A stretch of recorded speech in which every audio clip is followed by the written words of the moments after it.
पाकातील स्वादिष्ट रवा लाडू अगदी 10 ते 15 मिनिटांमध्ये सहजपणे बनवता येते हे आपण पाहणार आहोत। पाकाचे मेजरमेंट परफेक्ट बनले तर लाडू अगदी छान बनवता येतात आणि वळतातही छान। हॅलो फ्रेंड, नमस्कार। मी रॉयल किचन मराठीमधून आपले सर्वांचे मनापासून स्वागत करत आहे। तर रेसिपीला सुरुवात करूया। तर पाकातील रवा लाडू बनवण्यासाठी लागणारे साहित्य 2 वाटी रवा, 1 वाटी साखर, अर्धी वाटी घट्ट तूप घेतलेले आहे, मनुके, बदाम, वेलची पावडर अशा पद्धतीने साहित्य लागत आहे। तर गॅस पेटवून रवा भाजण्यासाठी कढई ठेवायची आहे। त्यामध्ये 5 चमचे तूप टाकून घ्यायचे आहे। तूप सर्व टाकायचं नाही, आपल्याला 3 बॅचमध्ये आपण तूप टाकून घेणार आहे। जसा रवा भाजेल तसं आपण तूप टाकून घ्यायचं आहे। नंतर 2 वाटी मी बारीक रवा टाकलेला आहे। रवा आणि तूप हे चांगलं मिक्स करून घ्यायचं। गॅस स्लो फ्लेमवरच ठेवायचा आहे आणि रवा भाजून घ्यायचा आहे। रवा एकसारखा भाजत राहायचा आहे, आपल्याला सतत ढवळत राहायचं आहे। खाली कढईला लागणार नाही याची काळजी घ्यायची आहे। त्यासाठी रवा भाजत राहायचा आहे। रवा आपल्याला पांढराच ठेवायचा आहे, जास्त लाल होऊन द्यायचा नाही। थोडासा कलर चेंज झालेला आहे। त्यानंतर परत 2 चमचे मी तूप टाकलेलं आहे आणि परत हलवलेलं आहे। रवा स्लो फ्लेमवरच ठेवायचा आहे आपल्याला। रवा आता भाजत आलेला आहे। त्यानंतर राहिलेले सर्व तूप रव्यामध्ये टाकून घ्यायचं आहे आणि पुन्हा भाजून घ्यायचं आहे। रव्याचा खूप असा खमंग असा वास सुटलेला आहे। रवा छान झालेला आहे आणि कलरही थोडासा किंचितसा असा कलर चेंज झालेला आहे। एकदम सुटसुटीत झालेला आहे। आपल्याला रवा भाजलेला आहे चांगला परफेक्ट। आता रवा एका बाउलमध्ये काढून घ्यायचा आहे।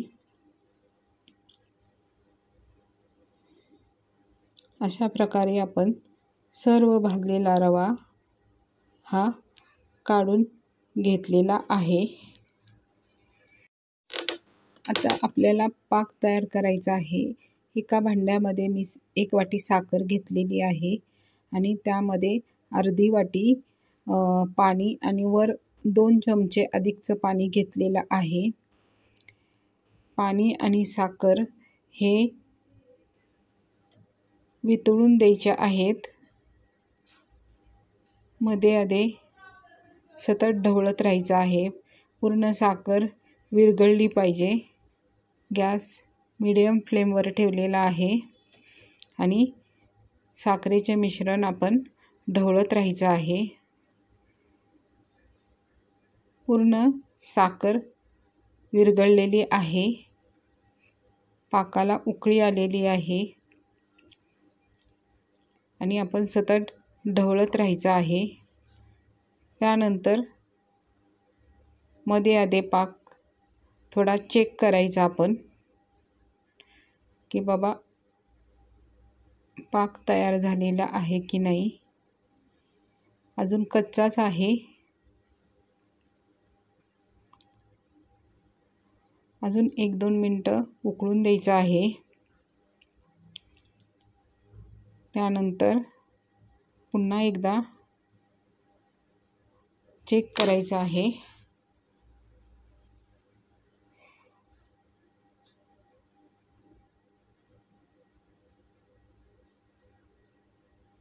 थोडंसं बोटावर धरून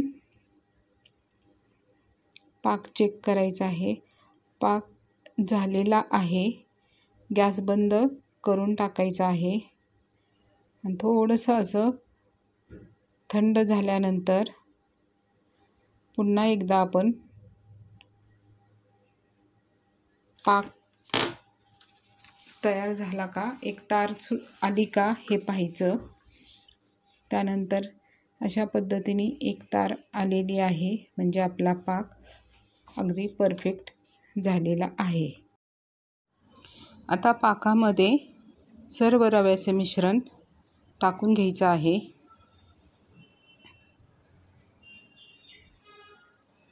सगळं मिश्रण टाकल्यानंतर पाक आणि रवा एकसारखे मिक्स करून ते 15 मिनटं रेस्ट करायला ठेवायचे आहे। 15 मिनटं झालेले आहे। अगदी रवा फुलून वर आलेला आहे आणि थोड्याशा ज्या गुठळ्या आहेत त्या आपण फोडून घ्यायच्या आहेत। आपल्याला रवा अगदी कोरडा वाटतो, पण त्यातला ओलसरपणा, पाकातला ओलसरपणा त्यामध्ये असतो। त्यानंतर एका बाउलमध्ये मी काढून घेतलेला आहे।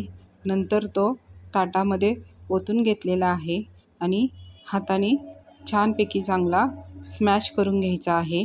एकसारखा करून घ्यायचा आहे। पूर्ण गुठळ्या काढून घ्यायच्या आहेत। रवा कसा हाताने चांगला चोळला तर एकजीव होतो। त्यानंतर मी सगळी विलायची त्यामध्ये टाकून घेतलेली आहे आणि पूर्ण मिक्स करत आहे। सगळा रवा आता छानपैकी मिक्स केलेला आहे। कधी कधी आपला पाक घट्ट होतो, मग आपले मिश्रणही घट्ट होते। तर अशा वेळेस काय करायचं, एक मिक्सरमध्ये फिरून घ्यायचं। त्यानंतर लाडूही नाही वळले तर मग 1-2 चमचे त्यामध्ये तूप टाकायचं किंवा दूध टाकायचं। आता लाडू वळायला घेत आहे। लाडू एका हाताने जेवढं आपल्या हातात बसेल तेवढं मिश्रण घ्यायचं आहे आणि त्याप्रमाणे त्याला प्रेस करून घ्यायचे आहे। त्याला एक मनुका आणि बदामाचा काप लावून घ्यायचा आहे आणि लाडू चांगले प्रेस करून आणि गोल हातावर धरून असं गोल करून फिरवायचे आहे। लाडू एकदम छान झालेला आहे। आता दुसराही लाडू सेम त्याच पद्धतीने करायचे। मनुका बदामाचा काप लावून लाडू छान वळवून घ्यायचे आहेत। अशा पद्धतीने आपण सगळे लाडू तयार करून घ्यायचे आहेत। लाडू म्हटलं की आपल्या घरामध्ये सर्वांनाच आवडतो, लहानापासून ते मोठ्यांपर्यंत सर्वांनाच लाडू आवडतात। माझी आई तर खूप छान असे लाडू बनवायची। दिवाळीमध्ये ती रवा भाजायची तेव्हा घरामध्ये अगदी खमंग वास सुटायचा। खूप छान वाटायचं आई लाडू बनवताना। अशा प्रकारे आपले पाकातील रव्याचे लाडू खूप रुचकर असे झालेले आहेत। तोंडामध्ये टाकले की विरघळणारे असे पाकातील रव्याचे लाडू झालेले आहेत। तुम्हाला ही रेसिपी आवडली असेल, लाईक करा आणि सबस्क्राईब करा, म्हणजे माझे नवीन नवीन रेसिपी तुमच्यापर्यंत पोचू शकतात। आता आपण एक लाडू फोडून बघूया। तोंडात टाकला की विरघळतो। थँक्यू।